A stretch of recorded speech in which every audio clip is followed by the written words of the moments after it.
Thank you so much, Neeti, for joining us. So today we have a session by Sarba Roy. Sarba is multi-talented person. Like she is creative. She does a lot around writing. So if you can see the paintings, actually at the back of her picture, it's all done by her with a waste paper and waste cardboards. On top of it, she's amazing in cybersecurity. So I would like to get to know her more by asking her to take the stage and take it forward. Thank you, Sarva. Thank you, Vandana. You inspire me, and so do all these amazing women here.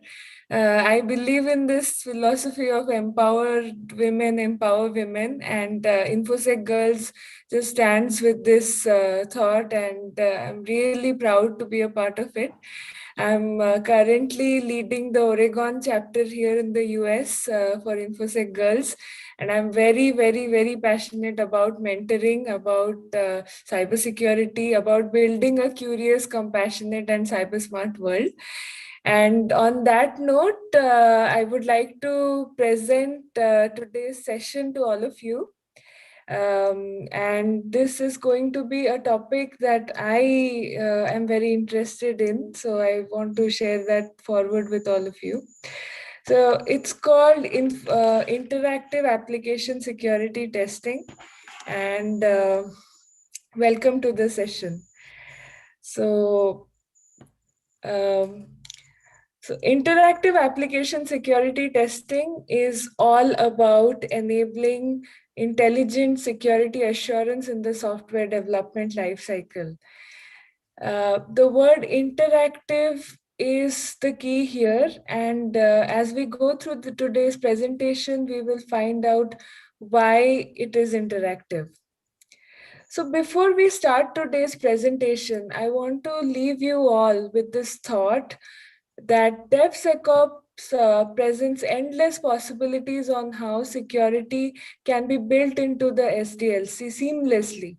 Now, seamlessly is an important word here because as we grow in the technology space, it's very important that security is just not an option that comes in with time. It is something that is built in, or it is something that is seamlessly part of the entire process and not just technology. So security, building it in people, in process, in technology is the seamless integration that we are all aiming towards. And interactive application security testing is that one key component which will help facilitate that. So on that note, who am I? I'm an IT risk and security consultant with almost 8 years of experience in different domains, including application security, IT risk. I've been very fortunate actually to have worked with multiple clients across India, Indonesia, Europe, and now here in the US. I'm also content creator and mentor. I love writing, and I want to use my skills to educate and empower people in cybersecurity.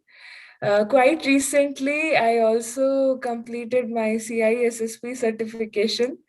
And as I said earlier, I'm very inspired to build a curious, compassionate, and cyber smart world. And if you are interested in cybersecurity, you can always reach out to me on LinkedIn. And I'm really looking forward to doing my best to grow the Oregon chapter of InfoSec Girls. I think when I started off my career in cybersecurity, um, one important thing that one of my managers had mentioned early on in my career, that cybersecurity is not just an IT thing. It is not a checkbox that we have on the requirement diagram, or it's not something that you have as an option. it is a synonym to business protection. So, I mean, one of the key challenges that many security professionals usually face is this idea of integrating security and also explaining security to the different stakeholders from business, from IT, from the external entities. So, the key here is to just imagine security as a synonym for business protection. And what that means is that when we talk about security, if we are, for example, focusing on secure mobility, it is not a process that just needs to be fulfilled for compliance. Because if something goes wrong in your, mobility space, it can actually trigger the loss of confidence of your customers on your brand, on your business, and that can actually have catastrophic effects on leading to even the closure of your own business. So all these components that you see here, including secure mobility, host protection, application security, network security, access security, voice security management, and even gateway protection, these are all key components to protect the entire landscape of your business. So these are not just checklist. These are key processes that you have to have in place to ensure that your entire business is protected and also your tangible and intangible goals are achieved. So, as security professionals, I think this is the most important thing that we all need to keep in mind, and we should do our best to propagate this idea to all our stakeholders. Now, that brings us to this important question that in application security, um, how do we usually, perform security testing, or how do we ensure that our applications are secure? So I'll bring to you two approaches that we already know about, and then we will move to something that is new, that is coming up, and we'll see how it is unique. So first, coming to static application security testing, I'm sure all of us know what it is. The term static means that it is focused on the code, it is focused on doing a white box or a thorough analysis of the static application source code. The pros in this approach is that it has a very broad programming language support. So there are many static application testing analyzers or code analyzers, which are both open source as well as commercial tools that help you detect security vulnerabilities as early as possible in the SDLC. And how it is usually done is that it's either triggered by the developers, or there are specific security professionals who perform static security check on the code before it is deployed to the next phases, like before it is deployed to production after the user acceptance tests.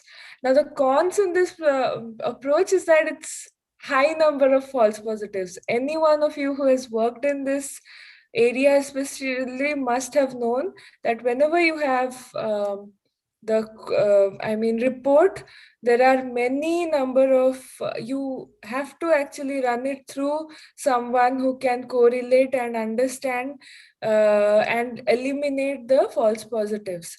And again, these code analyzers, they work on the basic principle of pattern matching or regular expression checks, where they check the code against certain regular expressions, and if there is a problem, then they report the vulnerability, and this leads to high number of false positives. It is slow, and then it also doesn't have visibility of the application flow in runtime. That means when the application is actually being executed, if there are some input parameters that are coming in, the application doesn't have a visibility on those runtime parameters.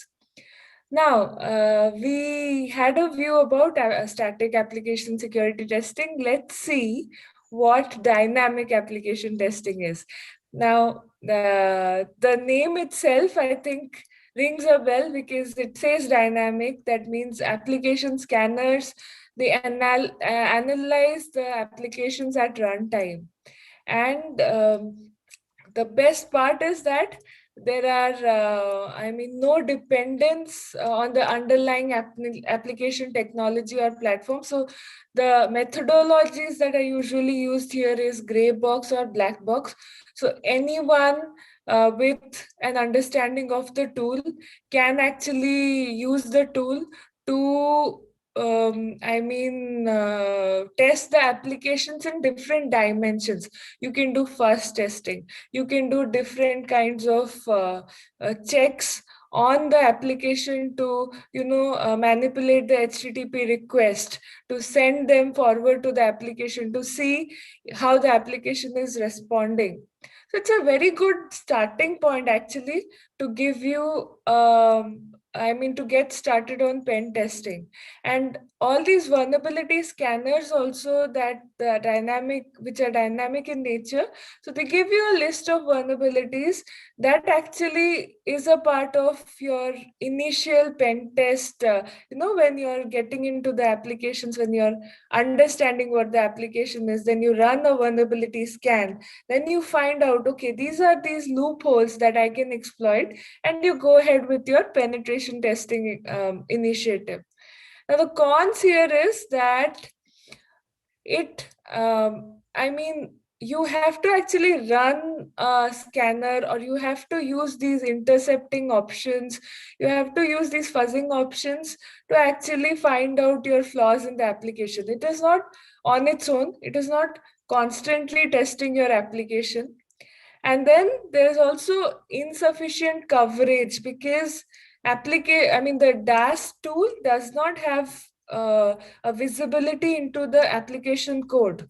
So these SAST and DAST are, operating in parallel. They are not talking to each other. And that's the biggest gap which is there in this approach, because this entire application security context is missing.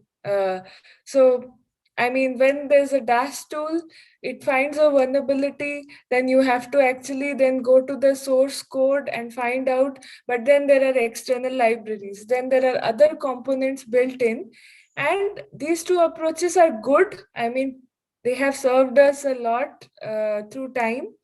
But right now, with the complex uh, types of, every application now has a wide range of components that are built in, including third parties, including external libraries. So Dast is not, equipped enough to individually deal with that. And again, another thing is that any major change in the application always triggers a new DAST activity, because once there's a major overhaul, you need to do that vulnerability scan again. So we know about SAST, we know about DAST now. What is the next step then? So here comes our, important thing, which is interactive application security testing. Now, I told you that interactive here is the most important word, and it is a bridge between your SAST and DAST. It is a technology process that leverages the information from inside the running application, including runtime request, which is a feature of DAST, and then correlates it with the source code line number, that is SAST. So this is a very, very simplified way of, explaining IAST. And these three things that I will talk about will go a little deeper into what it is. So basically, IAST, it is an agent. It is like James Bond that comes in, and it can access the code that isn't exposed through external interfaces. It is not exposed through the entire runtime, and also accesses the entire runtime context. So that is the critical gap. So it is something that brings together the entire application. And this includes HTTP request values from files and database results. As I told you, IAST is that agent which is deployed on running applications that are constantly, it is analyzing all application interactions initiated by manual test, automated test, and it is a way to identify vulnerabilities in real time. So that is one very good thing about it. And then the third thing is that context. So I think as we also progress in time, behavior and context, these are two important things which will drive the focus in security, especially because the more the tool is aware of the context of the application, what it does, who are the visitors, what kind of request do they bring in, how is the application supposed to react to a certain situation, then what is a good situation, what is a bad situation. So these behavior driven aspects will be driven through the context. And IAST tools significantly improve the coverage, accuracy, and scalability of real-time vulnerability analysis. Now, next, how does this work? You might wonder that. So IAST again is not a standalone thing. So it has to work in collaboration with the dynamic scanner that you have in place. So usually what happens is the dynamic scanner is constantly, once you trigger the scan, it will scan your application, it will find the results. The IAST agent is actually sitting on your application server. Now, it first of all, the results are then integrated into the management server, after which someone who is trying to analyze the results is able to find out what is going wrong. So the focus here is that the IAST agent on your application server, what it is doing is, it is like that constant, agent, like James Bond, sitting there and watching the behavior of your application. So the good part is that it can be deployed in any environment. It doesn't depend if it is on development, if it is on production. What it will do is that it is also not, the IAST agent need not be invoked in a scan. So it's constantly sitting, it's monitoring, it's watching, it's also noticing, it's learning from the behavior of your application.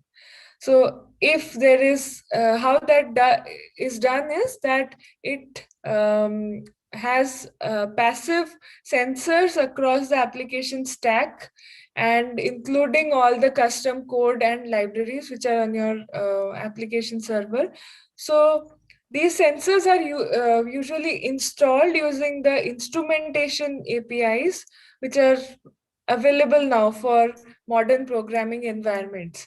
So these sensors are passively sitting on your application stack, and these sensors extract a variety of information about running application, like basic application intelligence. This is the context that I'm talking about.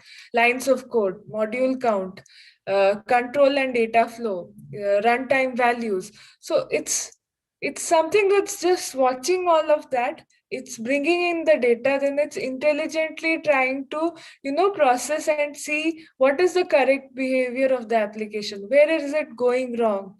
And this is that important piece of correlation between your DAST and SAST. it is also a very intelligent way of finding the security vulnerabilities of your application at real time.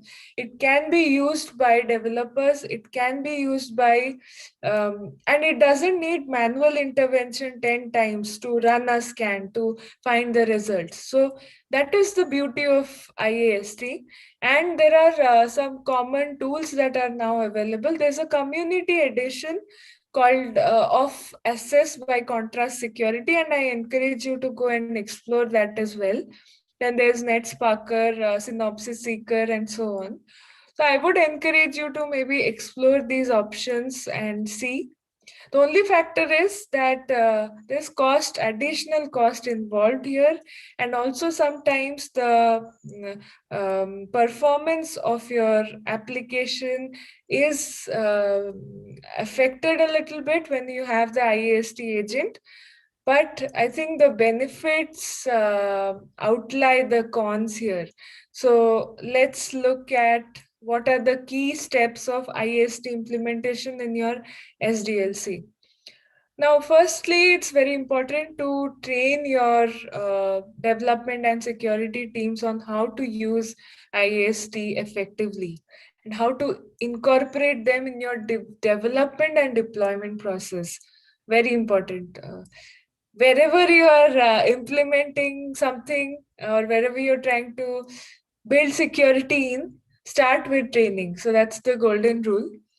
Then IAST is built for DevOps. So you have to deploy DevOps because it requires integration into your CI/CD environment. Then select a tool that can perform your code reviews on your applications. Um, and this is like a way to, build the SAST component into your SDLC. Then create the scanning infrastructure and deploy your tool for your DAST part. And you need to have access control authorization and integration also in place, which is a common prerequisite for the DAST. Now, IAST is the most important key here.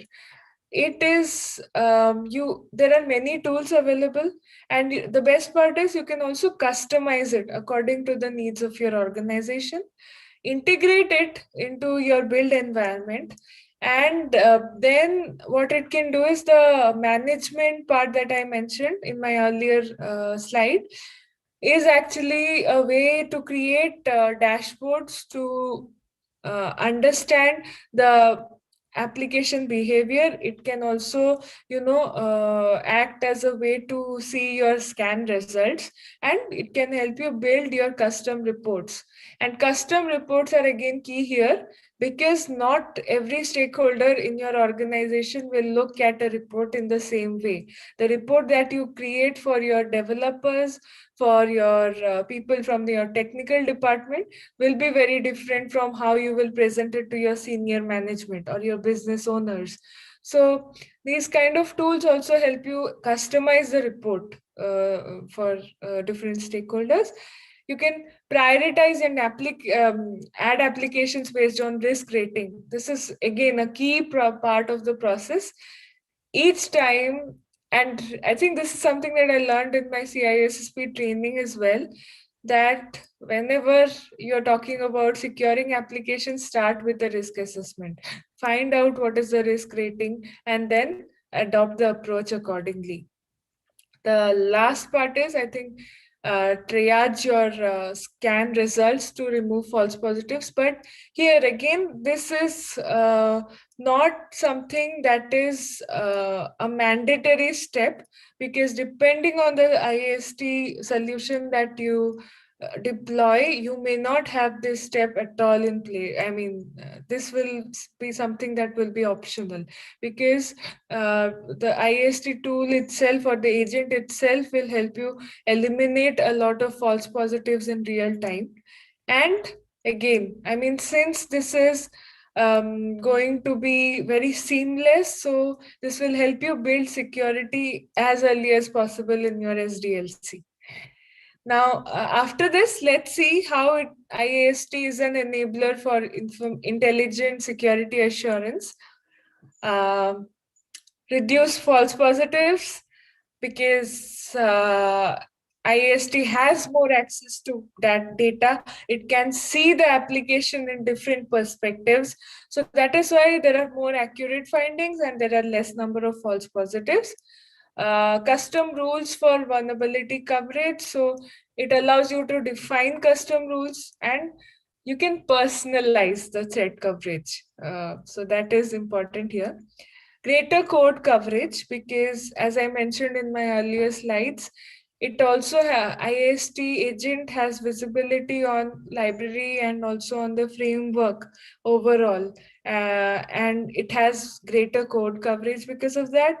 Higher scalability, because you can easily, since those IAST agents can be deployed across your application stack, you can easily scale it to the needs of your enterprise. Actionable results, because you can trace the dynamic security vulnerability with the static code. So that is how you create actionable results and you can map it easily using IAST. Zero process disruption. So zero, again, in security is not a null. 0-day vulnerability is more dangerous than the normal vulnerability, and zero process disruption is more important than anything else. And since the application is constantly monitored and automatically it is monitored without expert intervention, so it has an instant feedback to the developers, which they love. So these are some of the benefits of IAST as a tool. I mean, as an process, it is, as a methodology, it's a great thing to explore. So the next part I want to, I mean, though this is not about RASP or RASP or runtime application self-protection, but I just want to, introduce this concept to all of you. It is basically a DevOps native approach integrated into the application to analyze inward and outward traffic and end user behavioral pattern. So you might, and again, to prevent security attacks. So you might think that this rings a bell. This can be maybe a WAF, but this is different from a WAF or a web application filter. And I will also give you a link that gives the in detailed explanation of these differences. Again, I mean, RASP is dependent on application behavior. It is dependent on real-time application activity. And as soon as possible, if there are any unexpected behavior that the application receives, so RASP will send alerts to the security team. And it will not just send alerts. It will also block access to individual request. And when you deploy RASP, it will secure the entire application against different attacks. And this is a solution that observes every little detail of different attacks on your application. So on that note, I want to encourage these two additional reading links that I shared here. So there's the very interesting idea of connected feedback loops in application security. And I just maybe want to take a moment for all of you to explore this concept, because it's very interesting. So maybe I'll take a moment to also show you this particular link here. So this is the connected feedback loop that I was talking about. So in the dev part, you have SAST and secure code analyzer. In the test and staging part, you have DAST and IAST built together. And then basically what these are doing is they are sending your alerts based on vulnerabilities to your security event monitoring system. And then in the production system, you have RASP, which is constantly watching over your application for behavior driven attacks. And you have WAF also in collaboration with this. So this is actually a very good concept to build security into your DevOps pipeline. It's a very intelligent way of security assurance. And I think there's a lot of interesting work that will be done in this field. So, on that note, I think I would like to um, say a big thank you to all of you for your time today. And I hope you enjoyed today's presentation. Please reach out to me on LinkedIn if you have any questions and if you feel I can support you in any way. Thank you so much.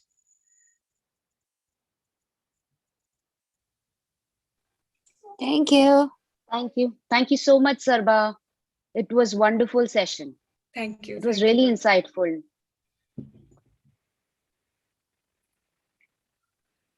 Thank So, you so much, Vandana. thank you. We don't have any questions at the moment, but I'm sure there'll be a lot of people who will reach out to you. I'm looking forward to it. Yeah, thank you.